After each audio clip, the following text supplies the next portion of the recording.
મારો આજનો વિષય છે સ્ટ્રેસ મેનેજમેન્ટ. સામાન્ય રીતે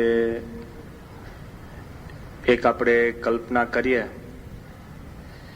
કે તમને 10 પથરા આપવામાં આવે, 10 સ્ટોન્સ, અને કહેવામાં આવે કે તમે આ 10 પથરાને તમે મેનેજ કરો,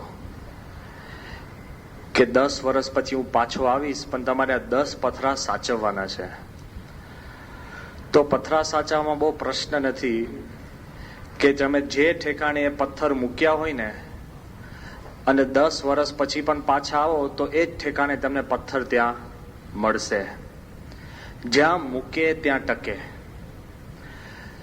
પણ તમને કહેવામાં આવે કે તમને 10 મશીન આપીએ છે અને તમારે આ 10 મશીનને સાચવવાના છે.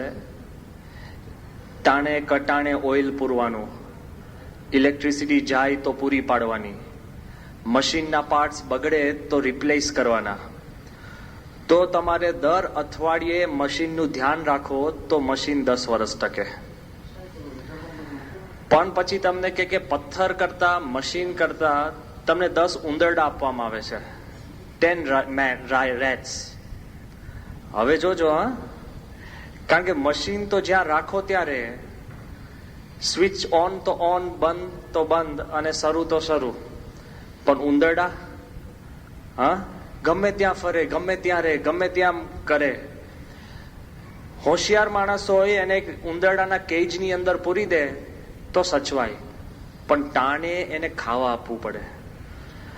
એમાંથી એક ઉંદરડું મરી જાય ને તો તમને પ્રશ્ન થાય કેમ નૈતિક જવાબદારી છે કે ઉંદર મરી ગયું.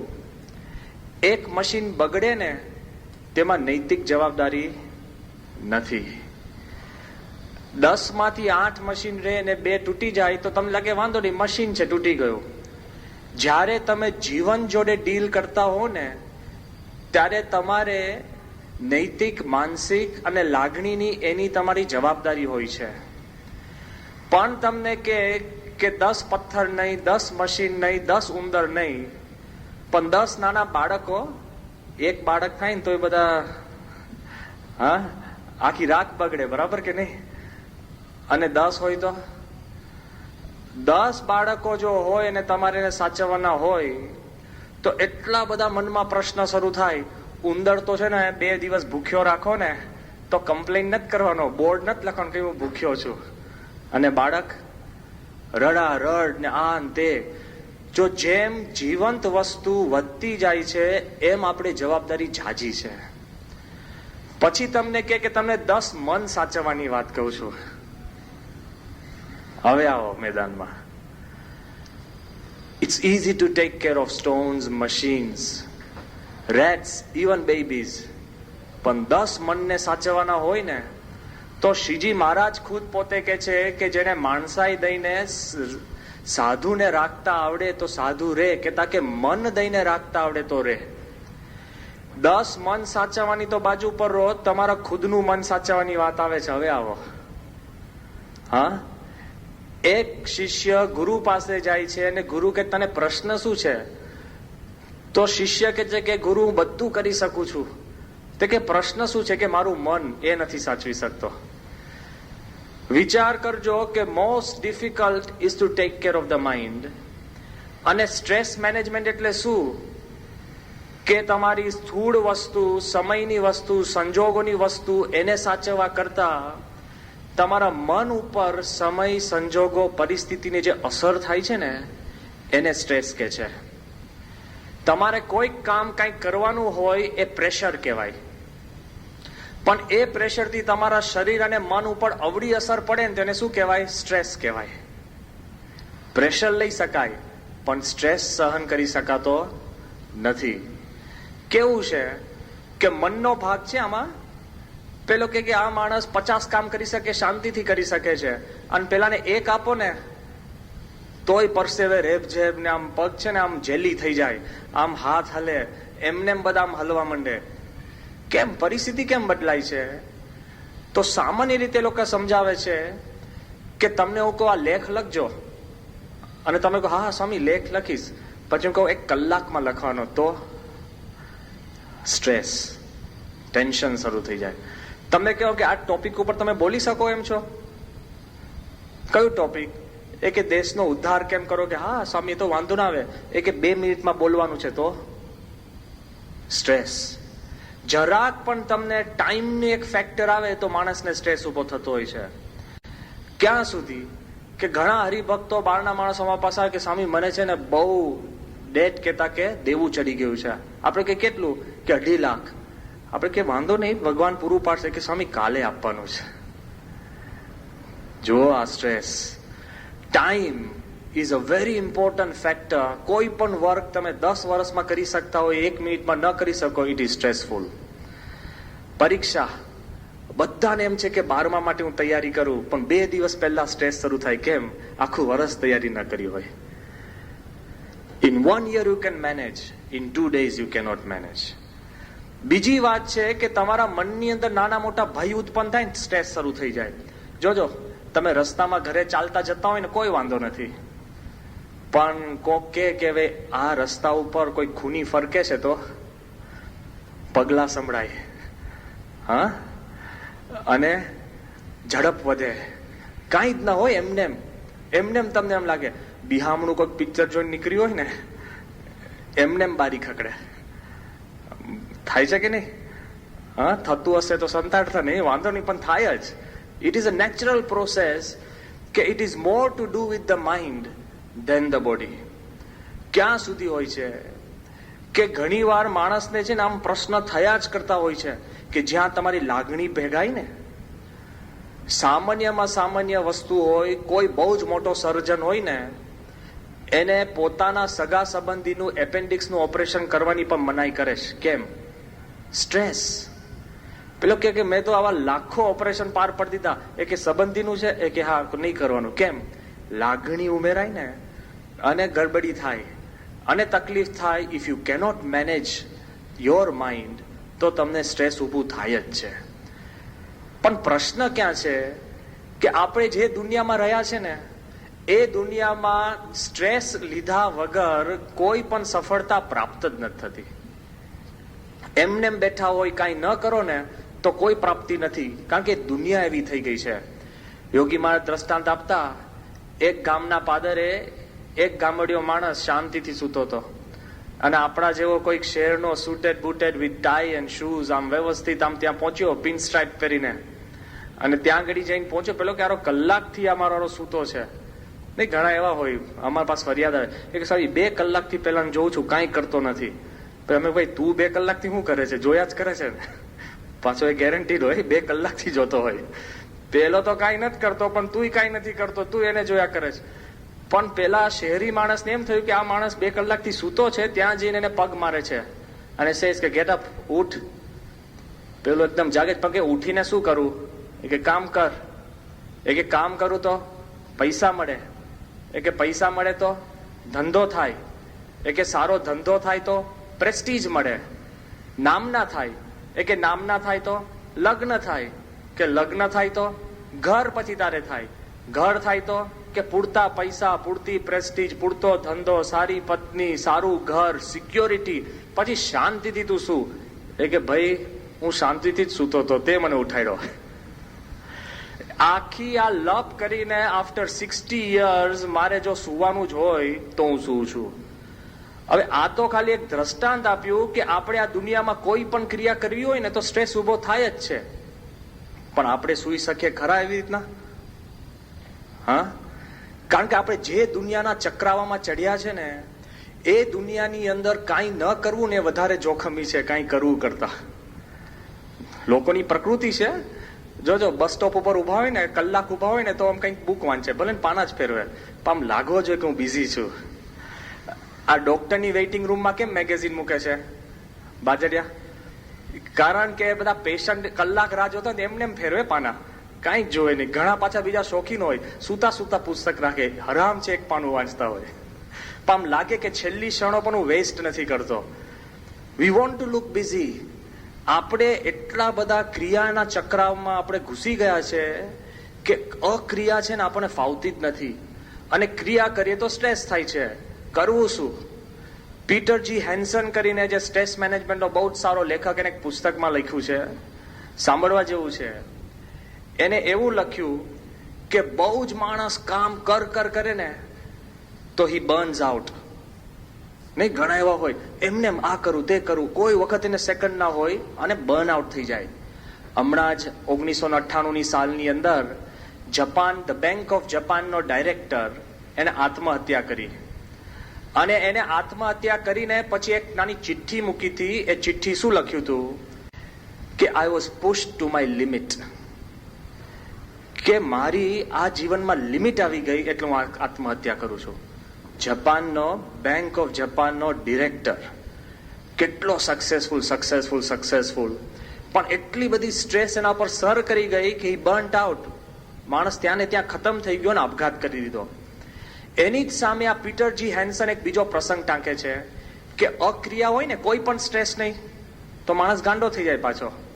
અલાસ્કા તમને ખબર છે ને, હિમ પ્રદેશ છે, ચારે બાજુ બરફ, અને દરેક સિઝનની અંદર બરફ પડે, અને ટેમ્પરેચર કેટલું -30 કે -40. અહીંયા તો ખાલી 0 ડિગ્રી આવે તો સુસવાટા વાગે કે બહુ બરફ પડ્યો. આપણે સિમલામાં, છેક સિમલા પહોંચી જઈએ આપણે, સિમલામાં બહુ બરફ પડ્યો ને આપણે આમ ધ્રુજવા માંડીએ. ખાલી અહીંયા 0 ડિગ્રી થતું હોય, -30. ફ્રીજમાં માથું રાખજો, ખબર પડી ને. તો -30 ની અંદર એનો જોબ હોય છે. લોકો ત્યાં જે કામ કરવા જાય મોટી મોટી ઓઇલ પાઇપની અંદર, હવે જોબ શું, બારે ઠંડીમાં તો કામ થાય નહીં, ખાલી ઓઇલના જે ગેજ હોય ને, મીટરો, એને ખાલી મીટર જોવાના અને મીટર એને અંદર નોંધવાના. 6 મહિના સુધી ખાલી મીટર નોંધવાના. કોઈ પણ સ્ટ્રેસફુલ કામ નહીં, કોઈ પણ કામ એવું નહીં કે એને શારીરિક ને માનસિક એને તણાવ થાય. સામાન્ય. આ પીટરજી હેન્સન શું લખે છે કે એવી પરિસ્થિતિમાં માણસ છે ને ડબલ ચક્રમ થઈ જાય છે. આપણને શું લાગે ને કે હારું બહુ મહેનત છે, સ્વામી કાર્ય કરો કે હવે નવરા જ નથી પડતા, એ સારું છે. બહુ નવરા પડે ને તો ચક્રમ થઈ જાય.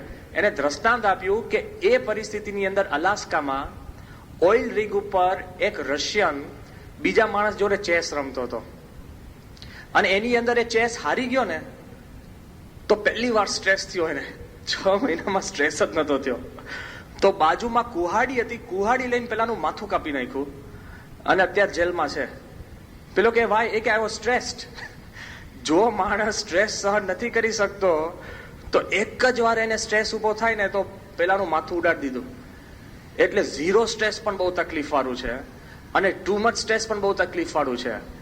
એકચ્યુઅલી આપણા સંપ્રદાયની અંદર આપણને વારે વારે શીખવાડવામાં આવે છે કે મધ્યમ માર્ગી રહેવું, જાજુ પણ નહીં, ઓછું પણ નહીં.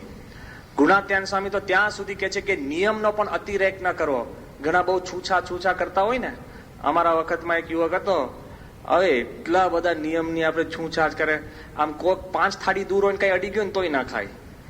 હા, અને ક્યાં સુધી નિયમ ધર્મ કે ભૂલમાં પણ કોક, તે વખતે યુવકમાં હતા, કોક બાઈ અને એની બાજુમાં કોક બાઈ બેઠ્યો ને એ અડી જાય તો પણ ઉપવાસ. એ તો બરાબર કે એ પોતે નાતો હોય અને એના મધર એના કપડા વાળ્યા હોય ને તોય ના અડે, અને ભૂલમાં એકવાર એ ટાવલ લેવાનું ભૂલી ગયો અને કોક વાર એની બેને કાંઈ એને ટાવલ આપ્યો હશે, ત્યાં બાથરૂમની બારે મૂક્યો, તો ઇંગ્લેન્ડની અંદર બારી ખોલીને ઠંડા પવને સુકાયો પણ એને ટાવલ ન વાપર્યો. કેટલો અતિરેક. અને અત્યારે હું જયારે 1996માં ગયો ત્યારે મને શું કે ખબર કે ભગવાન છે. મેં કહ્યું અરે મૂર્ખ, બહુ છૂચા કરતો હતો અને સિરિયસલી પ્રશ્ન પૂછ્યો કે ભગવાન છે ખરા? મારા જ ભગવાન તો બાજુ પડ્યા, પણ ભગવાન છે ખરા? ત્યાં સુધી માણસ પહોંચી જાય. આપણને કીધું મધ્યમ માર્ગી. એમ સ્ટ્રેસ હોય પણ ખરો, અને એમાં મધ્યમ માર્ગી થવું એ આપણો ઉપાય છે. એ પહેલા આપણે સમજવું પડે કે એકચ્યુઅલી આપણને સ્ટ્રેસ થાય છે કેમ. તો એલ્વિન ટોફલર એની પુસ્તક છે ફ્યુચર શોક, એમાં એને 5 મુખ્ય કારણ આપ્યા છે. એકદમ ટૂંકમાં સમજાવું છું કે પહેલામાં પહેલું સમાજમાં છે ને ચેન્જ આવે છે. જો જ્યારે પણ બદલી થાય ને એટલે સ્ટ્રેસ થવાનો છે. જ્યારે આપણે નાના બાળક હતા ત્યારે બધું જ મા બાપ આપણને કરી આપે, અને પછી જ્યારે તમે કિશોર થાવ તો કે કર લે તારે જાતે, તો સ્ટ્રેસ. ઘરમાં લગ્ન કરીને કોઈક બીજા ઘરમાં જાય, ઘરમાં બધું ઠીક હોય અને ત્યાં બીજા ઘરમાં તકલીફ, સ્ટ્રેસ. એક સ્કૂલમાંથી બીજી સ્કૂલમાં બદલે ને, જોજો કોઈ પણ વાર તમારા દીકરાને 10મું કે 12મું બીજી સ્કૂલમાં નહીં કરાવતા. કારણ કે એ એના 50 છોકરાઓ જોડે મિત્રતા ઊભી કરે, પહેલા તો સ્ટ્રેસમાં ગુમ થઈ જશે.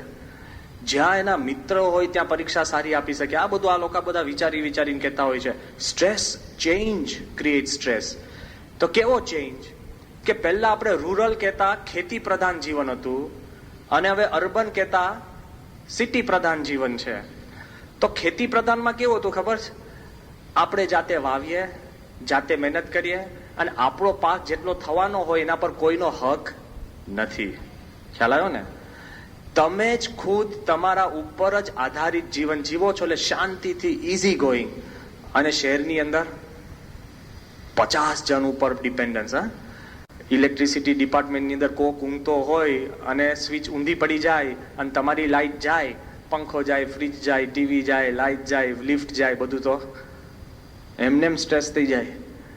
1977માં અમેરિકામાં ખાલી એક જ વાર નાયગ્રા બાજુ ત્યાં આગળ ટ્રીપ થયું, અને ખાલી કંઈ 7-8 કલાક માટે ન્યુયોર્કમાં અંધારું થયું. ગાંડા થઈ ગયા લોકો. કેટલાય લોકો આપઘાતની એની ઉપર હતા, કેટલાકે તો ગાડીઓ લઈને અમને કે અમે તો હવે ગામડામાં જતા રહીએ 7 કલાકમાં. આપણે તો વાંધો નથી, ભ્રમરૂપ છીએ, વાંધો નથી, કારણ કે આપણે યુઝ ટુ છે કે જાય જ છે. પણ કેવું છે, 7 કલાકમાં માણસ આખા જીવનમાં હલી ગયા. કેમ? કે પહેલું ઇન્ડિપેન્ડન્ટ જીવન હતું અને હવે ડિપેન્ડન્ટ જીવન છે. કેટલાય બધા ઉપર જીવન. પહેલા કેવું હતું? સ્ટેશનરી. તમે ઘરેથી ખેતર, ખેતરથી ઘરે, અને બહુ હોય તો ગામનો ચોરો, ફિનિશ. અને અત્યારે તો સીજી રોડ ઉપર નથી ગયો? એ કે ના, આમ તમને મૂંઝવણ થવા મને કે હારો હું નથી ગયો. એ કે પેલા ખૂણે પેલું જોયું કે ના, આ જાણે છે ના, કેટલું બધું જીવન ફાસ્ટ મૂવિંગ થઈ ગયું. એ બધું આપણા મનની અંદર ચાલતું હોય તો સ્ટેશનરીથી મોબાઈલ જીવન થયું, એમાં પણ સ્ટ્રેસ વધે છે. પહેલા કેવું હતું? ફિઝિકલ હતું, ખેતર ઉપર તમારે મહેનત કરવાની, કામ કરવાનું, બધું જ જાતે. અને અત્યારે લોકો કરે.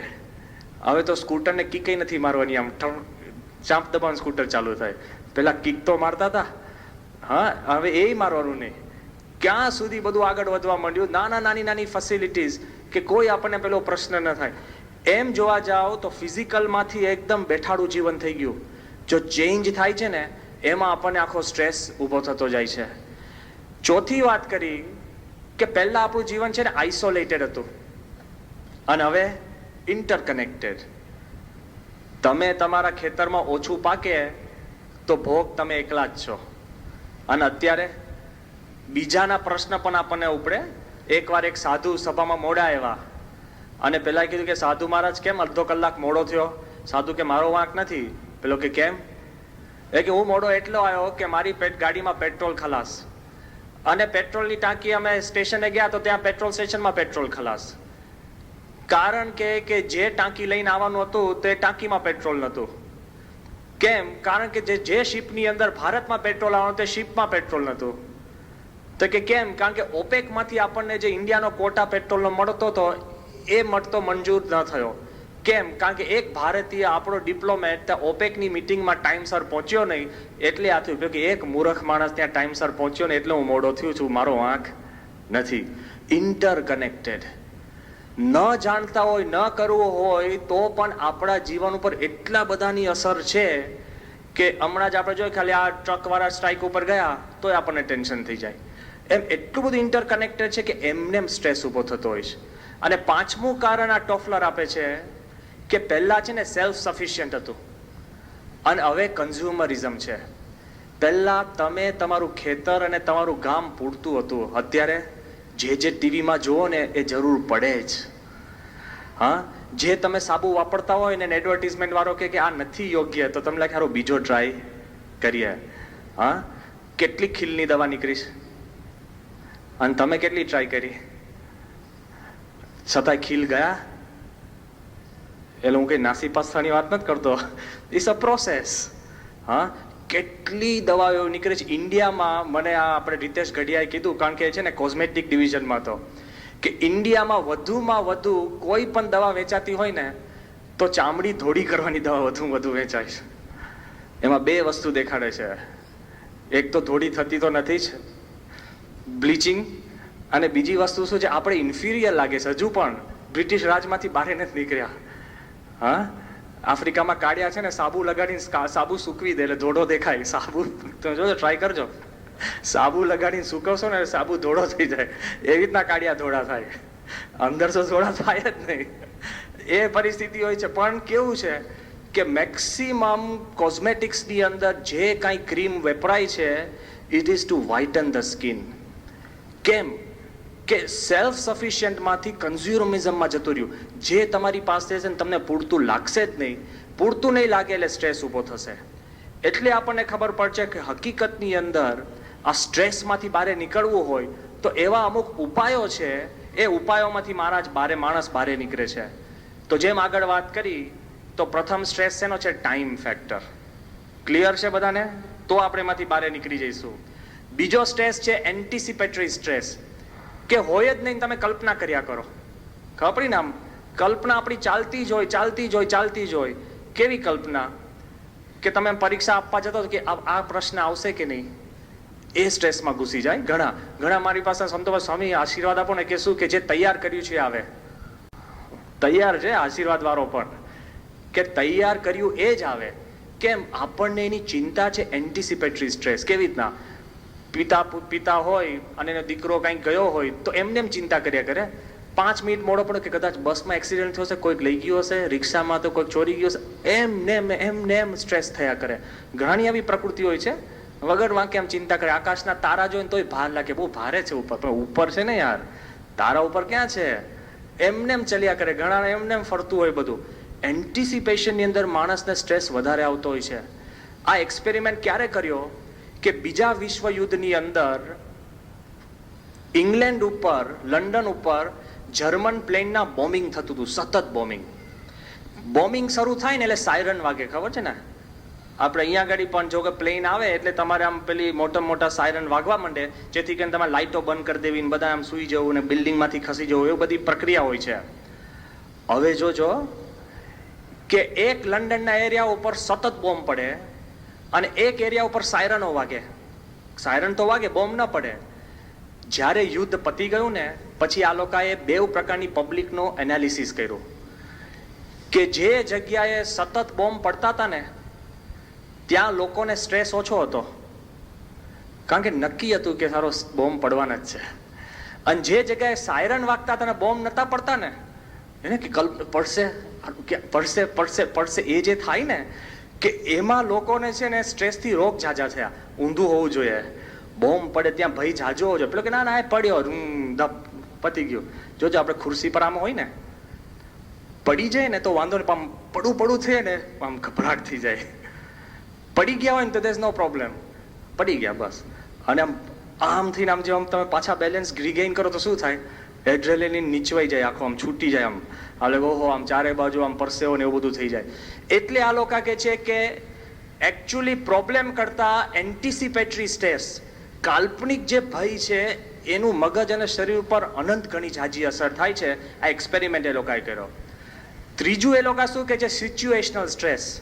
સિચ્યુએશનલ એટલે પરિસ્થિતિ, તમે એમાંથી બહાર જ ના નીકળી શકો. કેવું ખબર છે ને? એક્ઝામ્પલ, આ સભા, હવે આ સભા પતશે ત્યારે ઊભા થશો ને, આ સિચ્યુએશનલ સ્ટ્રેસ છે. કે ભાઈ ભરાઈ ગયો હે, પેલા કે પેલા કીધું કે કેમ રાજુ, કે તો ભૂંગણ હળવાયું છે, મારે તો ક્યારનું નીકળવું છે. પણ તમે પરિસ્થિતિમાંથી બહાર ના નીકળી શકો. તમે ટ્રેનમાં જાઓ અને 6 જણા સામે બેઠા હોય ને તમે સામેવાળાનું મોઢું જ ન ગમતું હોય તો 6 કલાક તો સહન કરવાનું જ છે. Situational stress. અરે તમે પ્લેનમાં જવાના હો અને પ્લેન જ તમારું 3 કલાક મોડું પહોંચે અને ત્યાં તમારે 1 કલાકમાં મીટિંગ હોય તો કંઈ કરી શકો છો? અને એટલા ટેન્શનમાં જો જે પરિસ્થિતિને તમે નથી ફેરવી શકતા, એટલે પરિસ્થિતિ તમને સ્ટ્રેસ ઊભો કરે, એ પણ ઘણી બધી રીતે આપણી થતી હોય છે. ત્યારે આપણને એ ખબર પડે. ચોથું આ લોકો બહુ આગ્રહ કરે છે, એના એક ઈલાજ આપણને મળશે. એન્કાઉન્ટર સ્ટ્રેસ, એટલે સામનો કરવાનો સ્ટ્રેસ. વિચાર માંગી લેજો. સામનો એટલે કઈ મુકાબલો કે આમ કઈ લડાઈ કરવાની વાત નથી. પણ તમારા 6 મિત્ર છે ને, બધા પાસે સ્કૂટર હોય અને તમે ચાલીને જતા હો તો તમને એમને સ્ટ્રેસ ઊભો થાય. આ થાય છે ને બધાને? હા, એટલે આ તો એટલા માટે પ્રેક્ટિકલ દ્રષ્ટાંત આપીએ છે કે એમાં 4 જણ રૂપવાન હોય અને તમે એવરેજ હો ને તો તમને નથી મજા આવતી. કેમ? તમને લાગે ક્યાં જવું ત્યાં, એવું થતું હોય છે. આ આપણે જોવા જઈએ કે કોઈકને એન્કાઉન્ટર કરવાનું હોય, જ્યારે પેલો સામાન્ય પેલો માણસ કામ કરનારો હોય એના બોસને મળવાનું હોય ને, તો બોસને મળતા છે ને એને સ્ટ્રેસ થતો હોય. એમનેમ જ ખાલી પેલા એટલું જ પૂછવું હોય કે કાલે કેટલા વાગે આવવાનો, તોય કલાક પેલો બારે મૂંઝાય કે જવું કે નહીં, જવું કે નહીં. એન્કાઉન્ટર સ્ટ્રેસ થતો હોય છે. અમે કામ તમને સોંપ્યું હોય અને તમે ન કર્યું હોય તો શું થાય? Encounter stress. તમે બ્રહ્મવિહારી સાંઈ જો તો આમ થોડા આમ ઘસી જ સ્વામી દૂરથી જોયા હતા, બૂમ પાડી હતી, પણ તમે ફર્યા નતા. સ્ટેન્ડર્ડ જવાબ હોય છે કે 2 વાર સ્વામી આમ હાથ કર્યો હતો પણ તમે આમ જોયું નહીં. એટલે અમે ક્યાં, અમે ખબર હોય તો જોયું જ હોય ને, પણ વાંધો નહીં. પણ એન્કાઉન્ટર સ્ટ્રેસ છે, આપણે છે ને આગા પાછા તરી જતા હોય છે. કેમ? કે આપણા મનની અંદર સ્ટ્રેસ ઊભો થતો હોય છે. આપણી વાત નથી, ભલભલાની હું વાત કરું છું. એક બહુ જ મોટો આઈપીએસ ઓફિસર અને ડાયરેક્ટર જનરલ લેવલનો, આખા ગુજરાતનો લો એન્ડ ઓર્ડરનો એક ભાગ એના હાથમાં છે. બહુ જ મોટો માણસ. અને અહીંયા આગળ મંદિરમાં આવીને આપણા સંતોની અમારી હાજરીમાં પોકે પોકે રડે. એ જ્યારે આમ ઊભો થાય ને તો લગભગ 8-9 હજાર પોલીસો આમ ફટ દઈને ઊભા થાય. એટલો પાવરફુલ માણસ. શું એન્કાઉન્ટર સ્ટ્રેસ ખબર છે? એક સ્વામી હું ઘરે જઉં છું ને તો મારા દીકરા દીકરી મારું માનતા નથી. ખ્યાલ આવ્યો? Encounter stress. એટલો બધો દુખી એ કે મારા દીકરા દીકરી મારું માનતા નથી. અને એ જે સ્ટ્રેસ મને લાગે છે, આખો અડધો પોલીસ ડિપાર્ટમેન્ટ એને સલામ કરે અને એનો દીકરો એના પગ ઉપર પગ મૂકી કે શું છે તારે. પણ દીકરો છે એટલે કહેવાય નહીં અને આ વાત બારે લવાય નહીં. થયું ને બધું? આખી દુનિયાના સ્ટ્રેસ ભેગા થતા જ. એટલે એમ નહીં સમજતા કે આપણે દુનિયામાં સક્સેસફુલ જઈશું એટલે અમુક સ્ટ્રેસ આપણને નહીં લાગે. એ બધા જ સ્ટ્રેસ આપણને લાગતા હોય છે. હવે આ વૈજ્ઞાનિકો 2 ભેદ પાડે છે કે એક પ્રકારનો સ્ટ્રેસ છે ને તમે કંટ્રોલ કરી શકો છો, મેનેજ કરી શકો છો, અને બીજો તમે જે મેનેજ નથી કરી શકતા, એમાં જે તમે મેનેજ કરી શકો છો ને એ તમને અસર નથી કરતી. અને જે તમે મેનેજ નથી કરી શકતા એ તમારા શરીર અને મન અને સમાજ ઉપર જબરજસ્ત નેગેટિવ અસર કરે છે. એમને વાત નથી કરતા, એ લોકો એક દ્રષ્ટાંત આપે છે. અને દ્રષ્ટાંત એટલે કેવું? બહુ સામાન્ય દ્રષ્ટાંત છે, જો સમજાશે.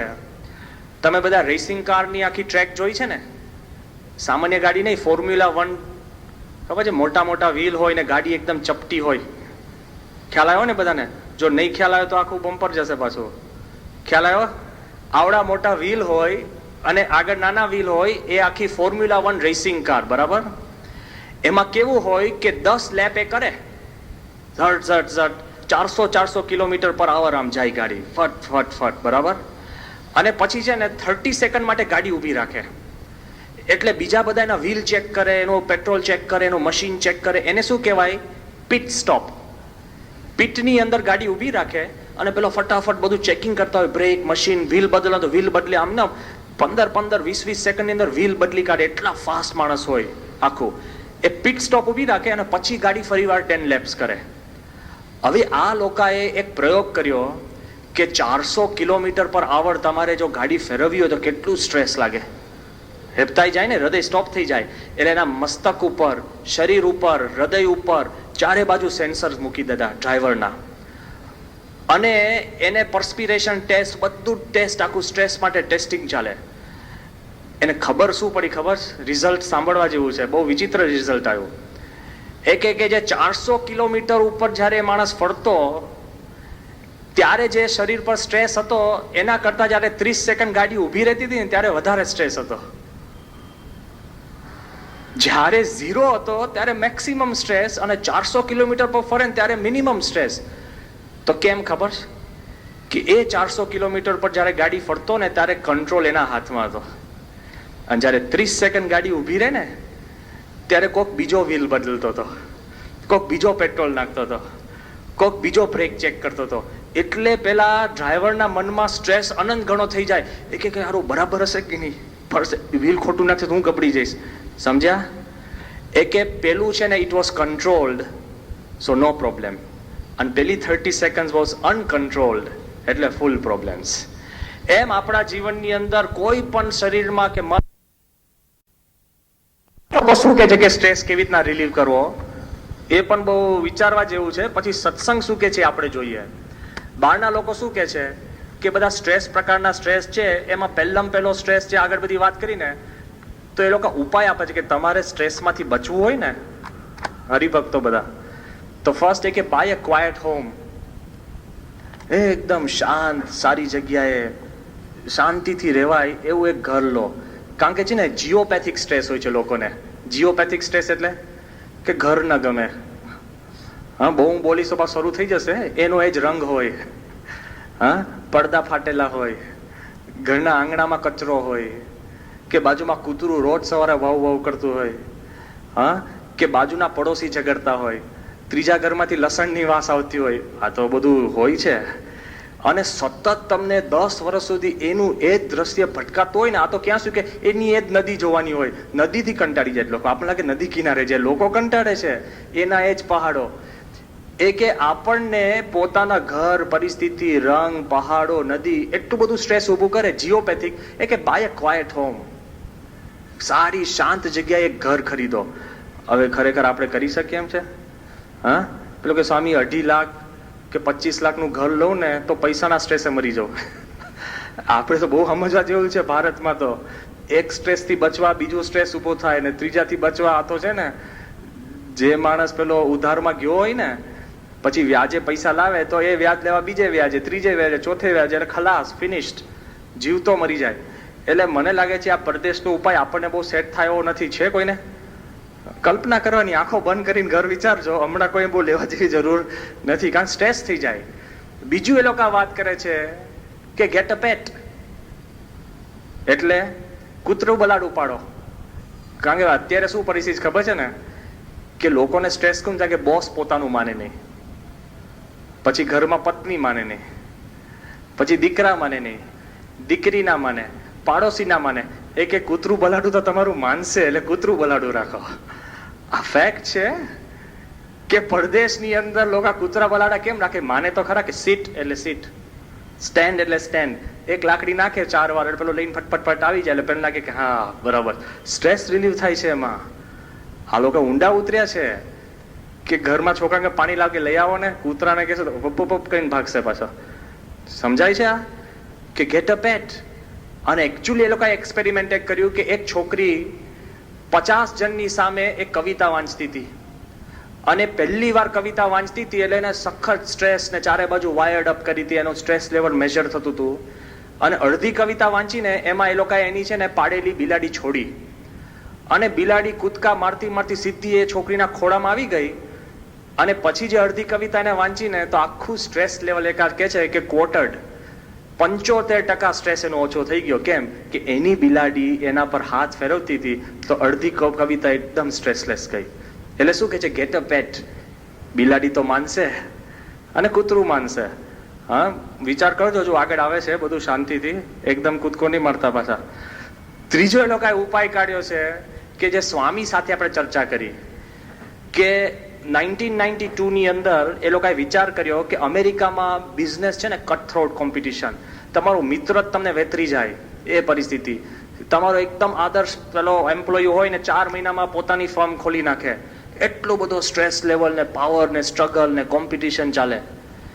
એ અરસામાં આ લોકોએ કીધું કે 10 મિનિટની અંદર કોઈ પણ બિઝનેસમેનને શાંતિ કરવી હોય, 2 મિનિટ એનું મન ટાઢું કરવું હોય, કોઈ ઉપાય ખરો? તો 2.5 વર્ષ સુધી ફિલાડેલ્ફિયા યુનિવર્સિટીના લગભગ 6 થી 7 વૈજ્ઞાનિકોએ $120,000 $1,20,000 ખર્ચીને એ લોકોએ રિસર્ચ કર્યું 2.5 વર્ષ સુધી. અને રિસર્ચના અંતે શું લાવ્યા ખબર? કે દરેક ઓફિસની અંદર એક માછલી ઘર રાખવામાં આવે, અને પેલો કંટાળેલો માણસ 10 મિનિટ માછલીની સામે જોવે કે માછલી આમ જ તરે, કોઈ દિવસ અટકે નહીં, આમ પપ ના ચાલે, આમ જો આમ.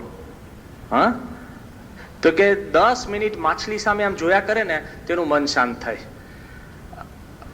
એટલે ઓફિસીસની અંદર તમે જોજો, મોટી મોટી ઓફિસમાં એક્વેરિયમ હશે જ, અને પૈસાદારની ઘરે આમ માછલી ઘર હશે જ, બેસીને જો એટલે આમ શાંતિ થાય. સ્વામી કે તો પછી જો માછલીથી શાંતિ થતી હોય તો સ્વામી કે ભગવાન અને સંત સામે જો એમાં શાંતિ થાય, એ વાત સાચી છે. આપણને લાગે આમ ફરી ફરીને, ગુણાત્યાન સ્વામી કે આવા સાધુના મનમાં સંભાળીએ તો મનના પાપ બળી જાય. ક્યાં સુધી ગુણાત્યાન સ્વામીએ વાત કરી. આ લોકોએ ત્રીજી વાત કરી ચોથી વાત એ લોકો શું કે છે કે માણસને છે ને ઈગો બહુ છે, અભિમાન બહુ છે.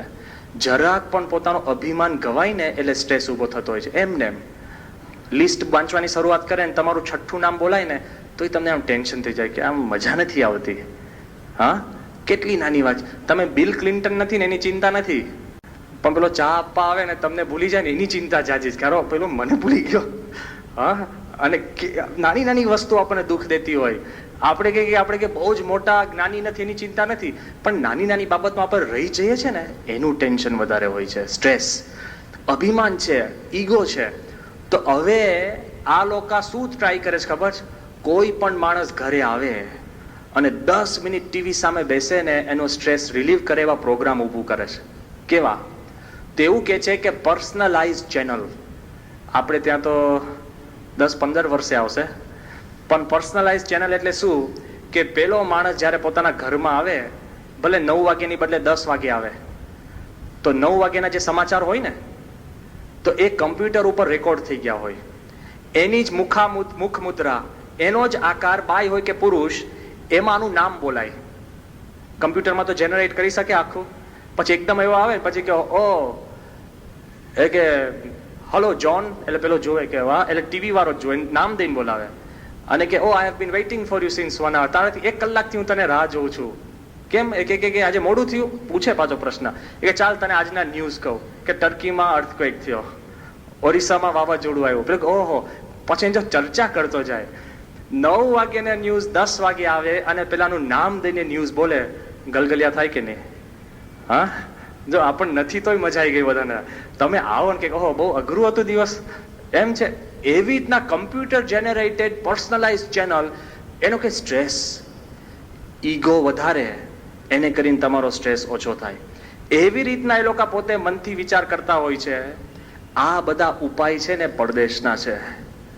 હવે મારે આપને એમ વાત કરવાની છે કે આમાંથી કોઈ આપણને મેળ ખાયો છે? હે? બાજુવાળાનું કૂતરું પાડશો ને એ બચકું ભરશે. બહુ ધ્યાનથી રાખજો, આ તો તમારું માનીતું હોય તો પડાય. તો લાગે લાવો હું સ્ટ્રેસ ફ્રી થાવ, એક કૂતરાને લઈને લબડીને ફરવા લઈ જાઉં. It doesn't work like that. પણ દુનિયાના મોટા મોટા માણસો જેને પોતાના જીવનની અંદર એટલી બધી સ્ટ્રેસફુલ પરિસ્થિતિ આવી, શું શું કર્યું છે સામે જોઈએ આપણે.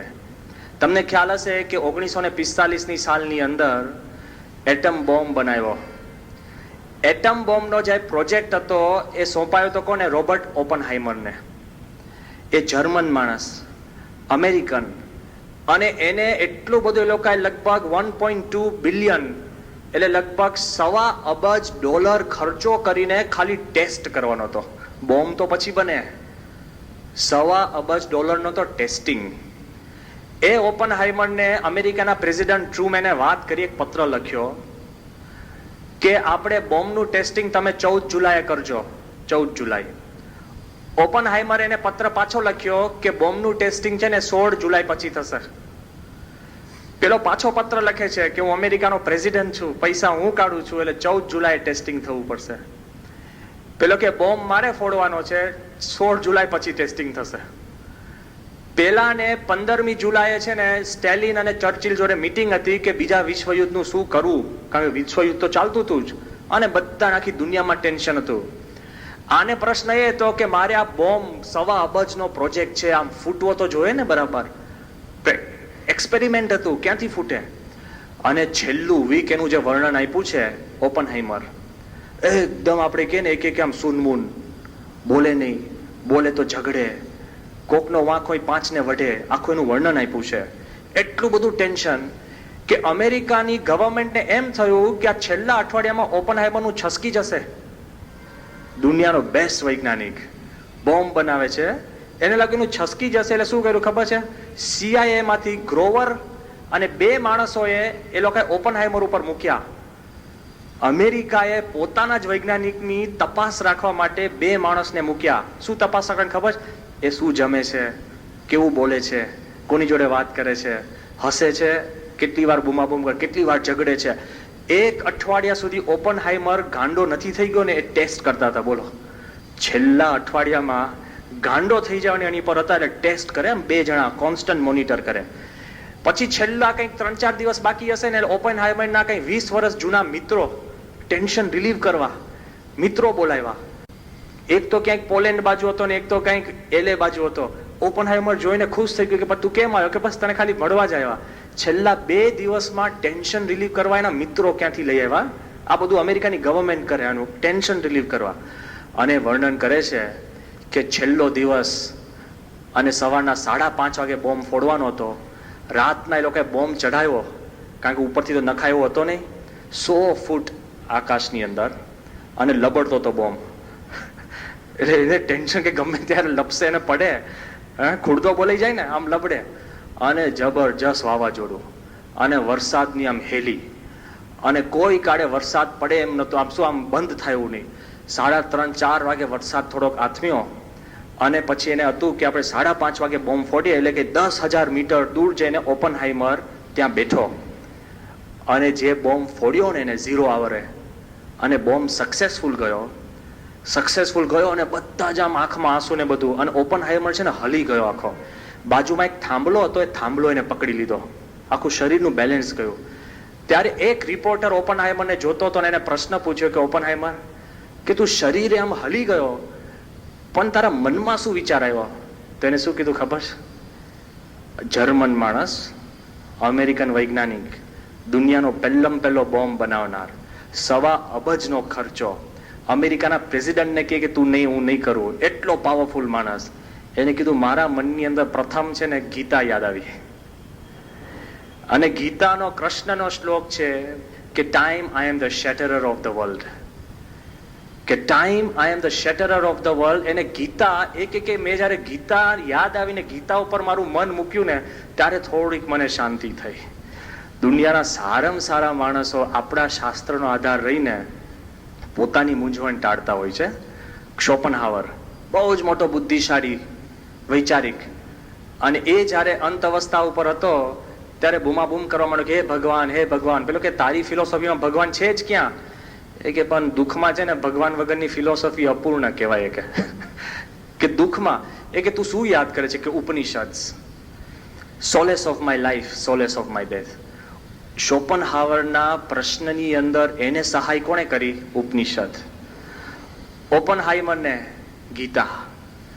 ગાંધીએ પણ કીધું છે કે મને જયારે ઊંડા અઘરા પ્રશ્ન હતા ત્યારે પ્રાર્થનાથી મારા પ્રશ્ન હલ થયા છે. એ તો બરાબર. પુરાણની અંદર પણ રાજા પરીક્ષિત, ચક્રવર્તી રાજા હતો, સામાન્ય નહીં. અત્યારે ઇલેક્શન કરીને આવે છે અને પછી 5 વર્ષ માટે નહીં, લાઈફ ટાઈમ કિંગ. ચક્રવર્તી એટલે આખી દુનિયા એના પગ નીચે. એ જ્યાં ઉભો થાય તો દુનિયાના ખૂણે એનો પડછાયો પહોંચે, એટલો પાવરફુલ રાજા. હોકાટો કરે ને એ વસ્તુ હાજર થાય.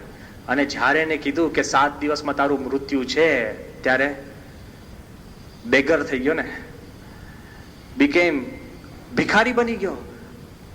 ખૂણે ખૂણે ફરે કે કોઈ મને ઉગારે આ મોતથી. કેટલી બધું ટેન્શન, કેટલી બધી ક્રાઇસિસ, કેટલો સ્ટ્રેસ. અને કેવી રીતના ગયો? તો સુખદેવજીએ ભાગવત સંભળાયો. જો આપણા શાસ્ત્રની અંદર ઉપાયો રહેલા છે કે આપણા જીવનના જે સ્ટ્રેસ થતા હોય ને એના પ્રશ્ન હલ કરવાની વાત છે. આ બાજુ તમે જો કાર્લ યંગ નામ સાંભળ્યું હશે, બહુ જ મોટો સાયકાયટ્રિસ્ટ, સાયકોલોજીસ્ટ થઈ ગયો, મનોવૈજ્ઞાનિક. પેલા મનોવૈજ્ઞાનિક કે છે ને, એવું એને જીવનમાં લખ્યું કે મારા 40 વર્ષની અંદર દુનિયાના દરેક દેશોમાંથી લોકો મારી એડવાઇસ લેવા આવ્યા છે. શેની માટે? મનના પ્રશ્નો માટે. અને કાર્લ યંગ જે એને એડવાઇસ આપે ને એ પ્રમાણે એડવાઇસથી લોકો સુધરતા હતા. પણ એને શું લખ્યું ખબર છે? In my personal moments of crisis, મારા અંગત જીવનના જે પ્રશ્નો હતા ને, I could have wished for nothing more than a real life guru. કે મારા જ્યારે અંગત જીવનના પ્રશ્ન હતા અને સ્ટ્રેસ હતો ત્યારે કોઈ જીવંત ગુરુ મને મળ્યો હોત ને તો પ્રાપ્ત થાત. આપણે કઈ ખોટ છે? હા, લોકો ફરે શોધે બધું, આપણે કઈ ખોટ છે? જરાય ખોટ નથી. હજુ આગળ વિચારજો, આ બધા મોટા મોટા આમ તેમ ફરી ફરીને ક્યાં આવે છે? અર્જુન અને કૃષ્ણ. હવે અર્જુન અને કૃષ્ણની પરિસ્થિતિ તો ખબર છે, યુદ્ધ કરવા ગયા અર્જુન, અને ખબર નથી યુદ્ધ કરવા જાઉં છું. 14 વર્ષથી આ માથાકૂટ ચાલતી હતી. અર્જુનને ખબર તો હતી ને, સવારના પોરમાં એને જયારે બધા શસ્ત્રો અને બધા એના આર્મર પહેર્યું ત્યારે ખબર નથી યુદ્ધ કરવા જાઉં છું. કૃષ્ણ જોડે બેસીને રથ વચમાં હાંકાયો ત્યારે ખબર નથી યુદ્ધ કરવા જાઉં છું. અને જ્યારે જોયું કે મારા આ બધા સ્વજનો સામે ઉભા છે, એટલે સ્ટ્રેસ એટલે પરફેક્ટ વર્ણન છે. હવે તમે જોજો, તમને આપણને એવું જ થાય છે કે સીદંતી મમ ગાત્રાણી, મારા હાથ પગ હલે છે. થાય ને સ્ટ્રેસમાં? હા, એમને હલે. મુખમ ચ પરિશુષ્યથી, મારું મોઢું સુકાઈ ગયું છે. અત્યારે સાયન્ટિસ્ટ એ જ કે છે કે સ્ટ્રેસના લક્ષણ શું? કે હાથ પગ ધ્રુજારી થાય, મોઢું સુકાય, રોમ હર્ષસ્ત જાય, તે શરીરના વાળ ઊભા થઈ જાય. સ્ટ્રેસ. ખબર પડી? ભ્રમતી વચ્ચે મેં મન, કૃષ્ણ અર્જુન કે છે મારું મન ફર્યા કરે છે. શું છે એવું? સ્ટ્રેસ. હવે કઈ સૂઝતું નથી, સુનમૂન, કાંઈ મજા નથી આવતી, અને આ થાય છે, મોઢું સુકાઈ જાય છે. ચાઇનામાં છે ને આ પ્રયોગ ચાલે છે કે 10 જણ પકડાય અને એમાંથી એક જ ચોર હોય ને તો કેવી રીતના પકડે ખબર છે? બધાના મોઢાની અંદર ભાત ભરી દે. ચાઇનામાં ભાત બહુ થાય છે. બધા જે સસ્પેક્ટેડ ચોરના મોઢા પર ભાત ભરી દે, અને પછી 1 મિનિટ પછી છે ને બધાને કે થૂકી કાઢો બારે, અને જેનો ભીનો ના થયો હોય ને એ ચોર હશે. કારણ કે મોઢું સુકાઈ જાય, ભાત મૂકે ને તોય અંદર સલાઈવા ન છૂટે. એ પ્રયોગ છે, કરજો બધા. આ તો ચાઇના વાળા કરે છે, પછી પકડે કે આ ચોર છે. કેમ? કે સ્ટ્રેસ થઈ ગયો પેલા ને, કે હારું હું પકડાઈશ, ચોર છે. તો અર્જુન શું કે છે કે મારું મોઢું સુકાઈ ગયું, લડવું નથી, અને ગાંડીવ નાખે છે. અને કૃષ્ણ ભગવાન કોઈ મોડર્ન ફિઝિયોથેરાપિસ્ટ નહીં, હા, કે હાથ પગ હલે લાવો મસાજ કરી આપો, નથિંગ લાઈક ધેટ. ઓહો, મોઢું સુકાય કે લે પાણીનો ગ્લાસ ઠંડુ બરફ વાળું પાણી પી. Nothing like that. Juice, glucose, lemon, nothing like that. એ કે મન ફરે છે, ઓહો, આંખ બંધ કરીને થોડુંક શાંતિથી લાઈ down, relax, relaxation response, nothing like that. Krishna શું કે છે ખબર છે?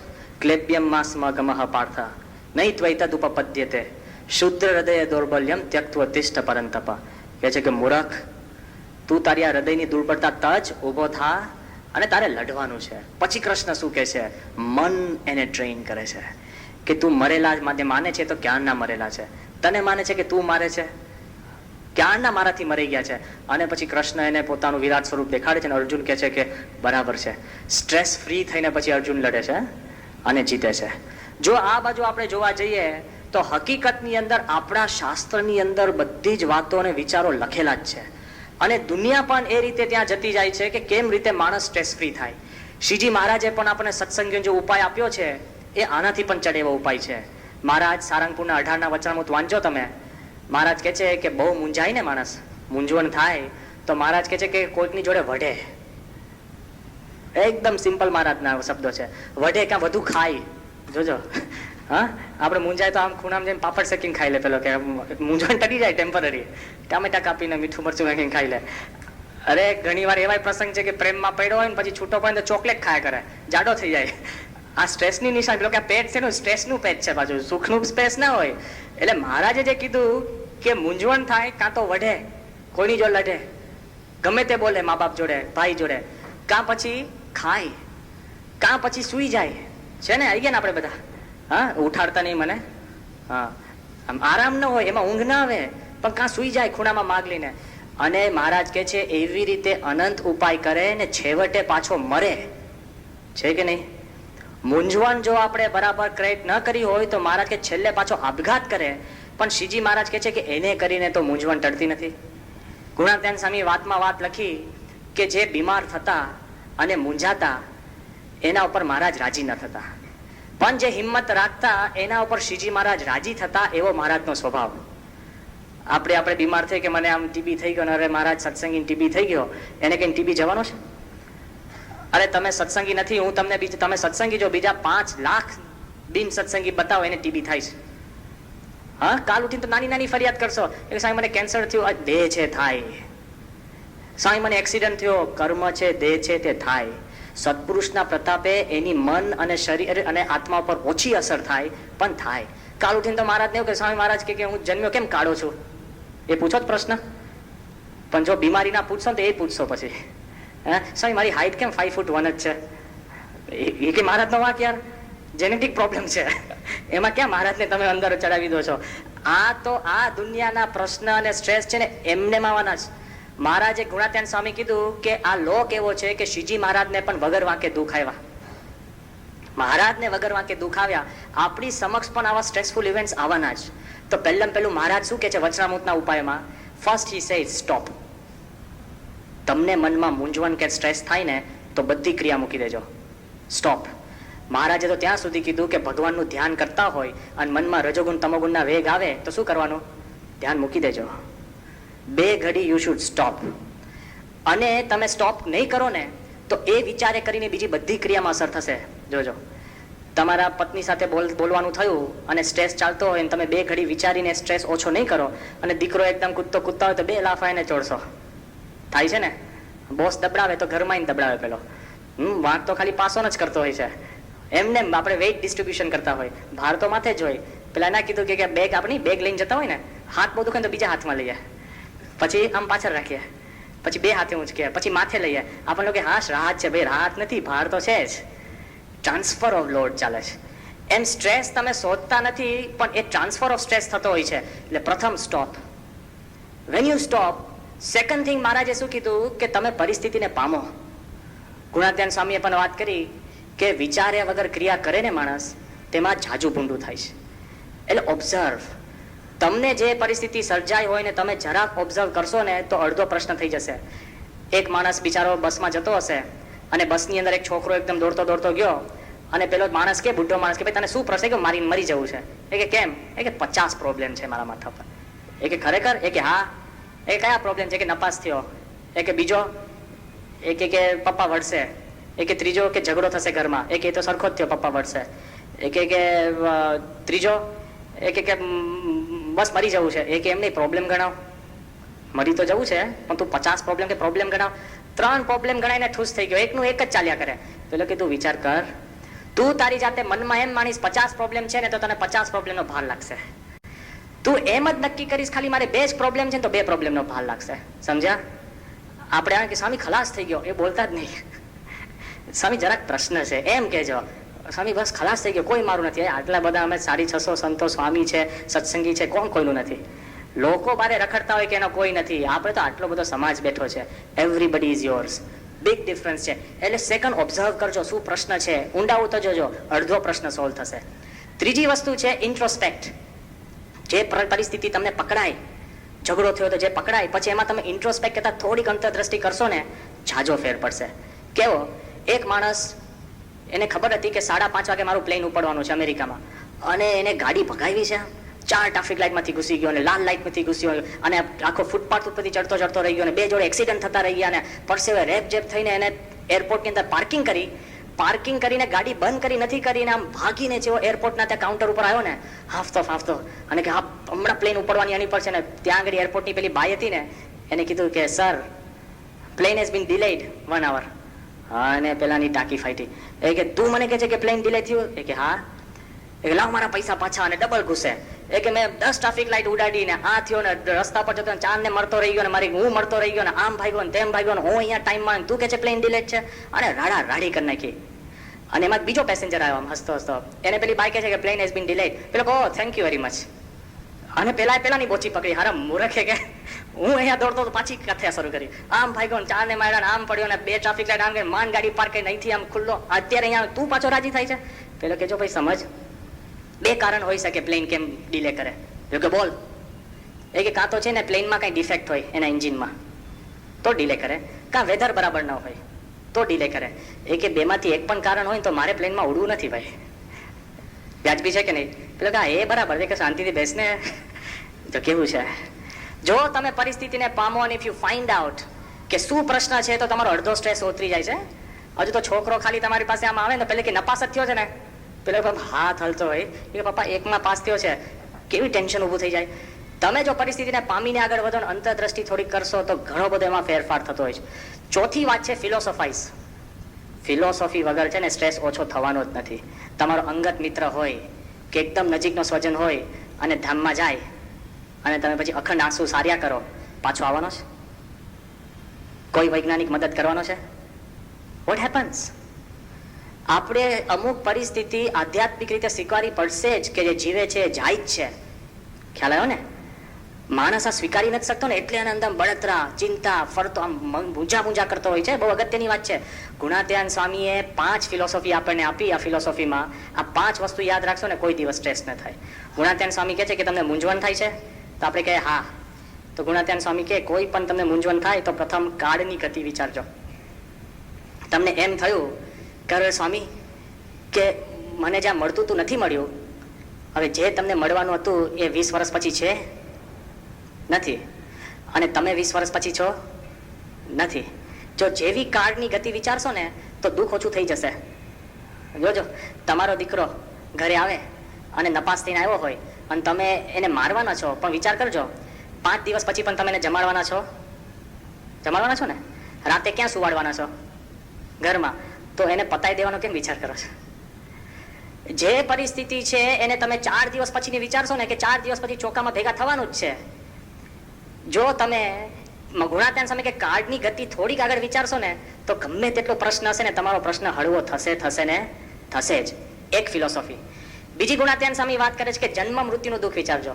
ઘણા કે સ્વામી મને કોઈ ધંધામાંથી કાઢી નાખ્યો અને મારા 5 મિત્ર હતા, એકનું એક મારું સ્કૂટર ચોરાઈ ગયું, આમ બેભાન જેવી સ્થિતિમાં હોય. હવે દુઃખ છે, નો પ્રોબ્લેમ, પણ જન્મ મરણના દુઃખ અગાડી મોટું કહેવાય? હા, તો ભાઈ આ ભોગવી લો.